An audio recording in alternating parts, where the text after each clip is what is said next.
आज मु आपण मानक पुणी गोटे नुआ रेसिपी आनी देइछि मैदा तरकारी बनाया मुझे 500 ग्राम मैदा नहीं जाइए। गोटे बड़ चामच धनिया, आधा चामच जीरा, आधा चामच पान मधुरी, डालचीनी, गुजराती, कसुरी मेथी, काजू, पियाज, रसुण, अदा मुझे आलू एमती काटी देइछि। देखंतु मु किपरि भाबरे मैदा तरकारी बनाउछि। फास्ट मसलाटा प्रस्तुत कर दउछि।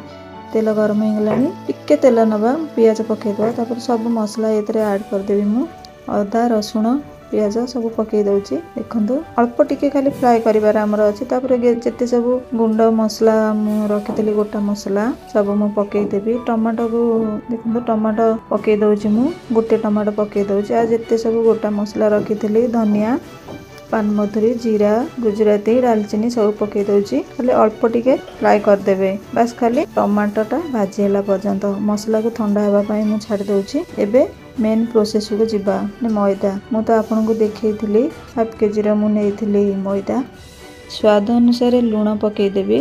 आपण एमते अल्प अल्प पानी देंगिरी चकटिबे, नले मैदाटा हमर पतला हे जिवो। आमे ताको हार्ड करी दळिबार अछि। अल्प अल्प पानी न देले हमर मैदाटा नले बेसी पानिया हे जिवो। देखंतु एमती ताको चकड़ी देबे। मु जेमती दळिछि देखंतु सेमती करिवे। तरकारीटी बहुत भल लागिवो।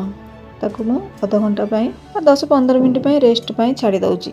10 मिनिट पर देखंतु मोर टिके केते सॉफ्ट हे जाइछि। आपण एमती पानी देबे। एमती मैदा रे पानी देइकरी एमती चकटी चलबे। से पानी देरे केवल से धला पानीटा हमर बाहर करिवार अछि। आपण सेमती पानी देइकरी चकटी चल देबे। देखंतु ए प्रोसेसटा देखंतु एई भली तरकारी करिवे। देखंतु मु काढी दउछि। ए पानीटा रहिले हमर बेसी माने भल लागिवनी, चमड़ा टाइप रो लागिवो।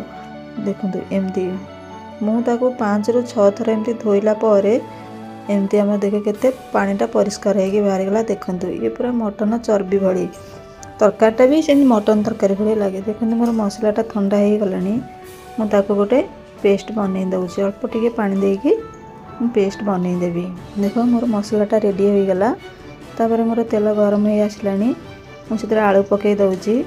आलूटा गोल्डन ब्राउन कलर हेबा पर्यंत आपण भाजिबे। तरकारीटा भल देखा जिवो। आलूटा को एमती लाल होला पर्यंत भाजिले तरकारी कलरटा बहुत आसे। देखंतु एमती टिके टिके करी आपण छाणीबे। बेसी लाल होला पर्यंत छाणीबेनी, नले से पूरा भल लागिबेनी। भल तो लागिबो तरकारी, किंतु चमड़ा टाइप रो हबो, से भल लागिबेनी, पाटी के नरम लागिबेनी। मोर से तेल टिके बंची जायतला। मु काढी गिरी जा सब मसला किछि पकोनी। मु तो प्राय गुंड मसला ऐड करेनी। आपण चाहिले गुंड मसला इतरे पकई पारिबे। चिकन मसला, मटन मसला मु पकई पारिबे। पकेले तरकारीटा आरी भलो टेस्ट हबो। मो तरकारीटा एई मसला रे बहुत टेस्ट हेतिला, भल लागुतला। आपण माने एमती बनेबे, पूरा मटन तरकारी परी लागिबो। देखंतु 2 ରୁ 3 चामच मु इतरे दही दे जाउछि। आपण चाहिले चीनी दे पारिबे, काहे कि ना हम इतरे टमाटो पकेचे तापरे दही पकोचे, सेटा खटाटा को बैलेंस कर दबो, खटाळिया लागिबनी। मु इतरे पकेइनी, सेमती करूछि। आपण चाहिले इतरे पकेइ पारिबे चीनी। पानी दे दबा। मसला हमर सब कसी हे गलानी। पानी दे दबा। देखंतु फुटिले आमे मैदाटा को पकेइबा। तरकारी मोर फुटी आसलानी।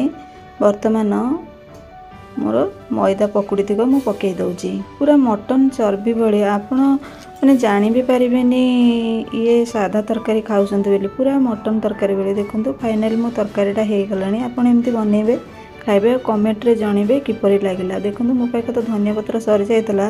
मु लास्ट को कसुरी मेथी टाको पकाउछि। आपण एमती पकेबे कसुरी मेथी टाको लास्ट रे, बहुत तार गोटे अलगा बास्ना आनिबो। रहुछि।